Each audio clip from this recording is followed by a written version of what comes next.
Hi, right, this is just a quick video for anyone that's interested in the new Viofo A139 dashcam.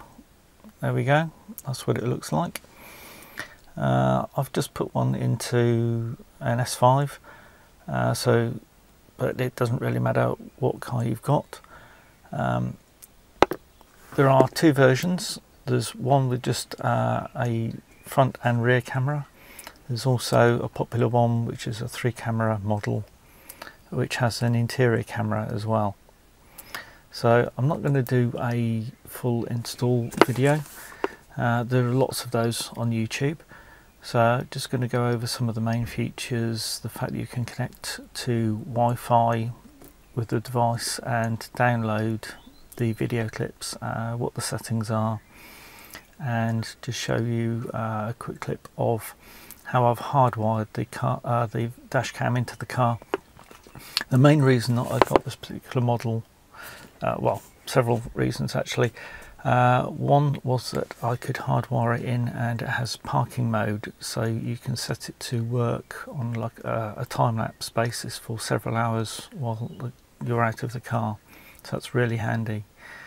Another reason was that you don't have there's no screen on this. Everything is onto an app on your phone, so you don't have a huge dash cam dangling on your screen with an actual display going.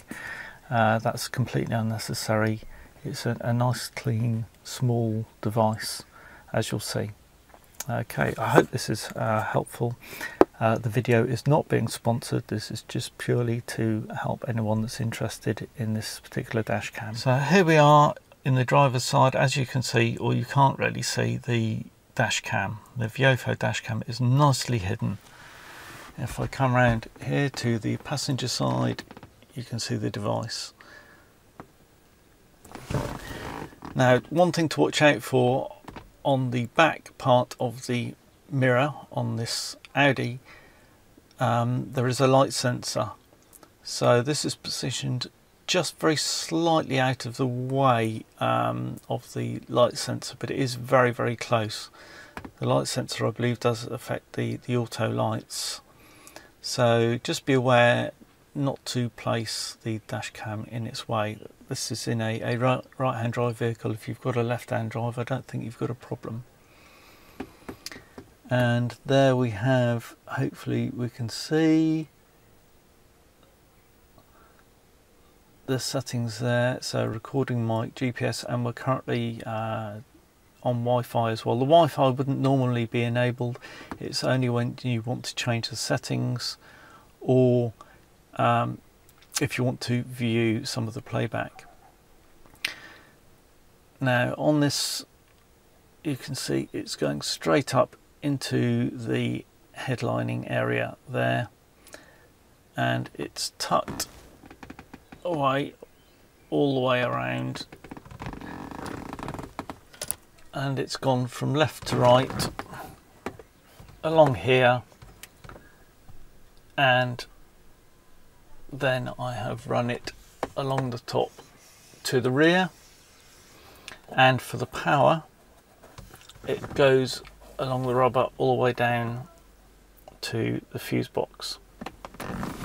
So let's have a quick look at the so along the top there for the rear camera, along this joint here, tucked in along the top there until we get to the rear camera. Now you do get an awful lot of extra cable for the rear camera, so I have ended up tucking it in this headlining area at the very top. So all the way inside here, it's just tucked in there. There is an awful lot of cable in there. Alternatively, I suppose I could, when I was running it down the side here, I could have perhaps put it down there, but in the A5 there really isn't a lot of room. Once you've installed the app, open it up, connect your camera. One thing you need to do is connect to the Viofo Wi-Fi. So press and hold the button, the Wi-Fi button on the dash cam. It will then tell you that it's connecting to Wi-Fi. Open your Wi-Fi settings up on your phone. You may have to wait a few seconds, and it will pick up a Wi-Fi SSID that mentions Viofo. Click on that, then have your app open, click connect your camera at the bottom, and it will let you know then that it is connected up. In my case, I'm already connected. Very, very simple to operate and actually view. Much better than taking an SD card out, although you can take the SD card out should you actually need to, but it's nice to have it on the app there. You can see picture in picture, so rear camera and front camera.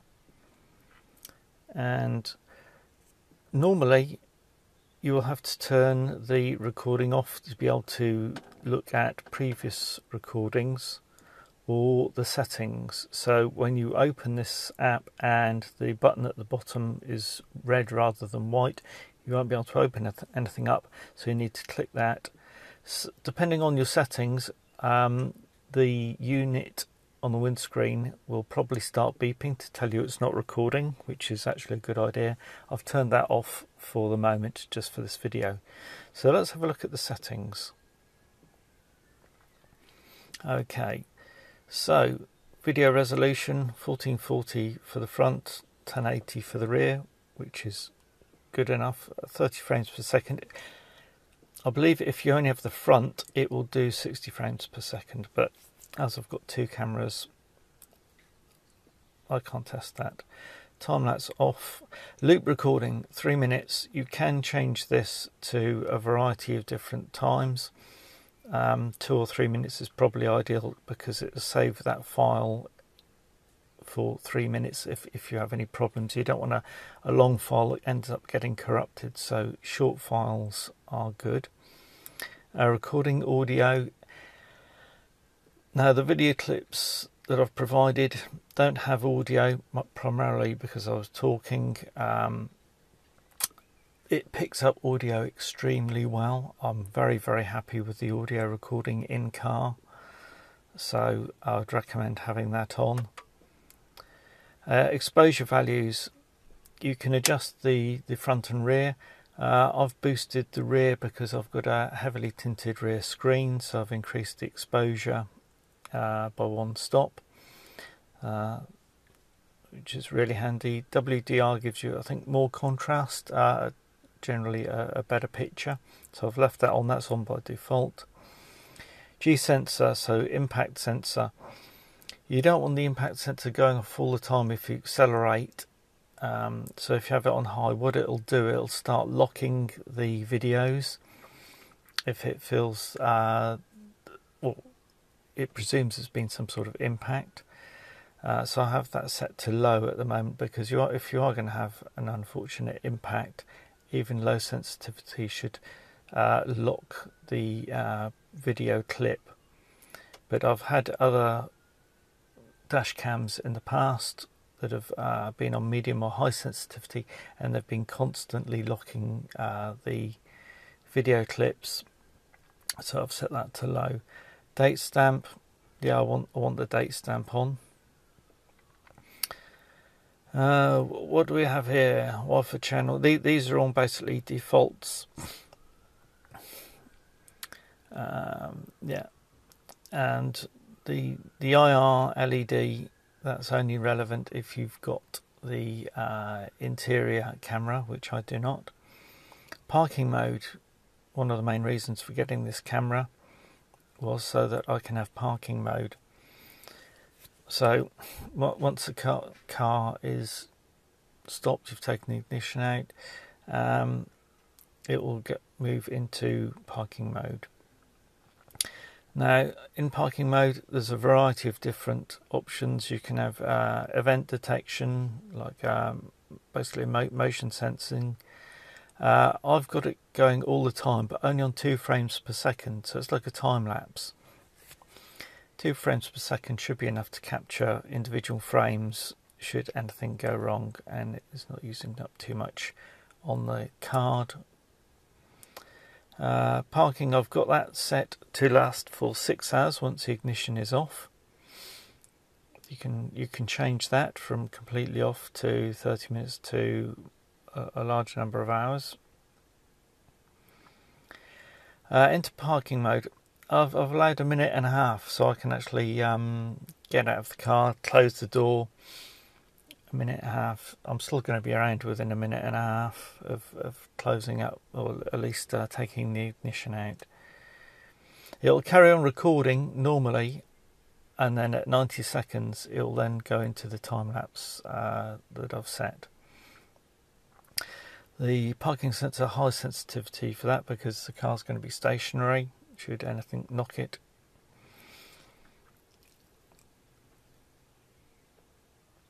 Right, what else do we have? Oh yeah, basic settings. When you're putting the front and rear cameras on, depending on the way you've got them up, or upside down, left to right. In my case, the rear camera is effectively upside down, so I had to use the rear image rotate option. And also when I did that, the left to right motion was not correct. You'd seen number plates the wrong way around. Therefore, I did the rear camera mirror, which flips it left to right as well. So up top to bottom and left to right to get the rear camera correct. And actually, I had to do a firmware upgrade as well. So make sure you've got the latest firmware on your device. Simply because when I tried it, the interior camera, the rear camera mirror function did not work correctly. So upgrading it cured that problem straight away. And notification sounds is what I've got turned off at the moment. Normally, I'd have actually all sounds on. So you'll get a startup sound when it starts up, and if you happen to be, for example, doing settings as I'm now, it'll be beeping at you all the time to let you know it's not recording. So it's just a reassurance. So I would normally have all sounds on, and I'll be putting that back once we finish this video. Voice notifications, so it will actually tell you once you start up that it's recording. That's a really nice feature. GPS on, so it gets your coordinates, speed units. I'm in miles per hour. You can set that to kilometers per hour. You can have the GPS stamp. So what it actually puts on the display stamp. You may not necessarily want the speed on there, because obviously if you're in an incident, please remember it's going to be showing your speed as well. Okay, if you're under the speed limit. If you're not, then that could be an issue. You may not even want coordinates, but I've left coordinates on there for the moment. The camera model stamp, it will have the model number on the display as well. You can format the SD card, reset the settings, and there you've got a variety of different settings there. Okay, I'm afraid I've blurred a few of those out for privacy purposes. So that's the basic settings. To actually view a video, you just simply click the bottom left corner, and it's going to take a few seconds, and you can see there's lots of pictures of a garage there, but you just click to play, and I'll show a couple of videos in a moment. Also, you can see it's been recording at night, so when I've closed down at night, it's then carrying on recording. I was rather worried with the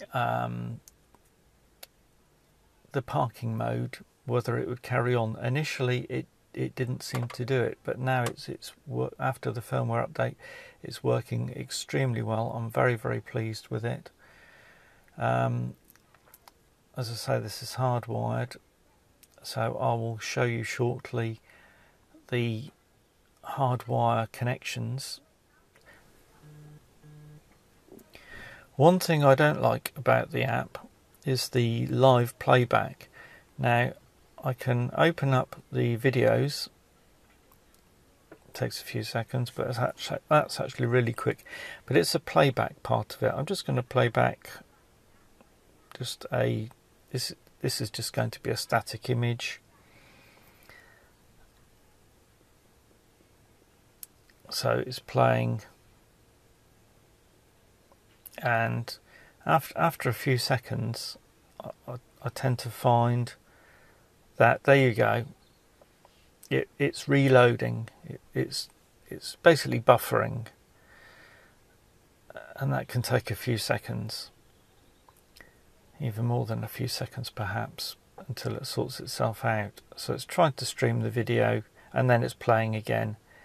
So if you need to watch a video in full, press the download button in the top right hand corner there.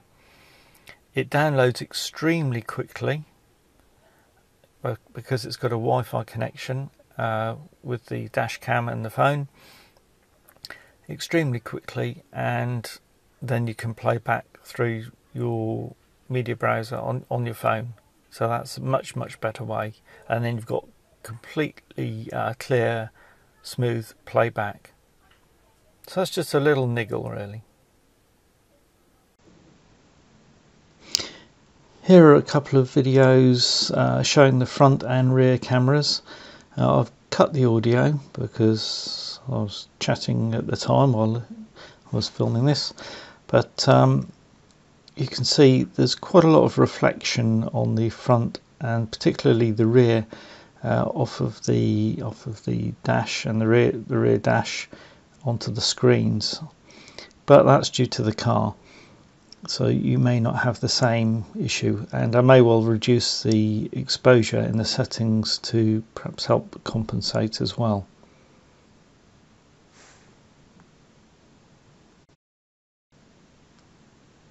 The general detail, especially reading number plates, is very good, so I was very pleased with the quality of the image.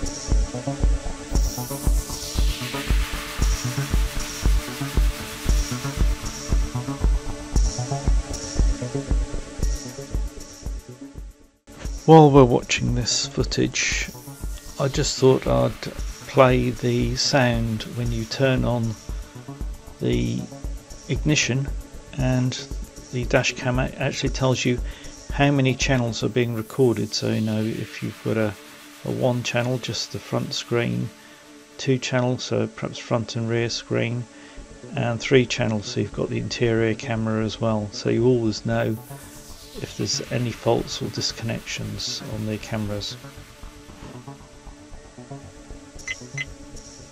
Recording, 2 channels started.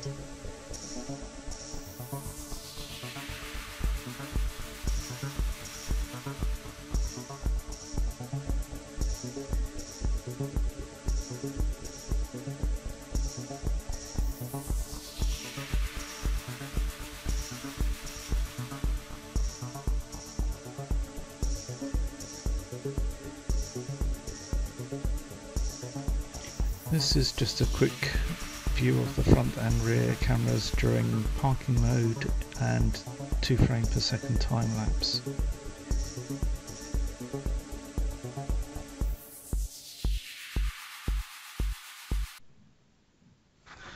I said I'd show how the wiring was done for the hard wiring, so you have parking mode. So let's have a very quick look at the fuse box side on the Audi.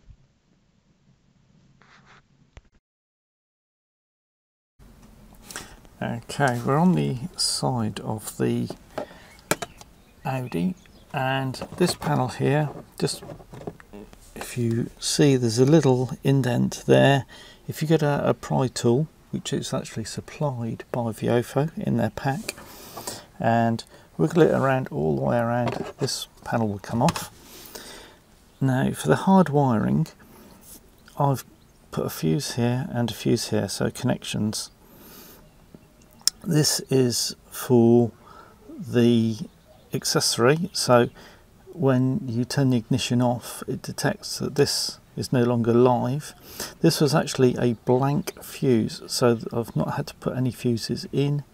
It is actually a blank socket above the 4 there, so I've put it into the blank one there. Here I've actually put it into, I think it was the CD. Yeah, I think it was the CD. Let's have a look.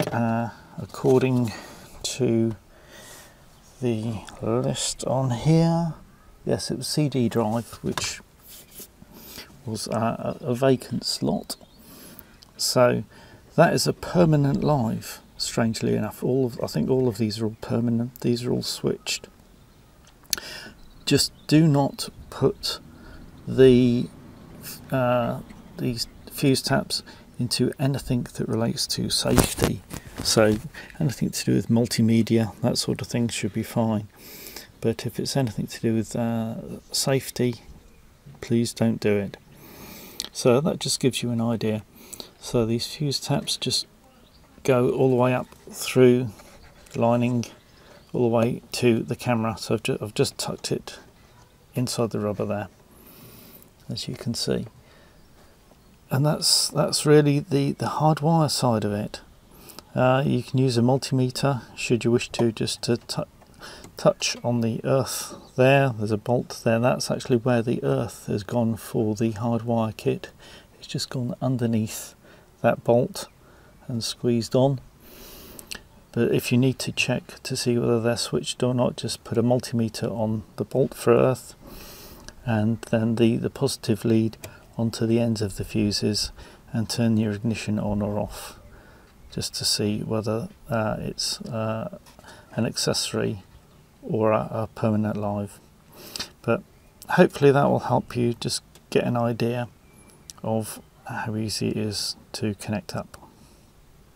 So I hope that has been helpful to anyone thinking about the Viofo A139. I really like the Dashcam. It's so small, I can't see it when I'm driving, which is excellent. The video quality is really, really good. It does everything I need. Parking mode, which is, as I mentioned before, what I wanted. That works extremely well. Get a nice 2 frame per second time lapse for 6 hours is what I've got it set at. So yeah, very handy, and I think nowadays dash cams are definitely almost a mandatory requirement the way things are going. So anyway, if you're interested, have a look. There is a cheaper version. I will say the A139 is quite an expensive camera. If you want a cheaper one, there's the A129, which I believe has a small screen on it. So that's another one to check out. But if you want something really small, compact, then have a look at this A139. Thank you very much. Please like and subscribe so I can add more content. Thank you.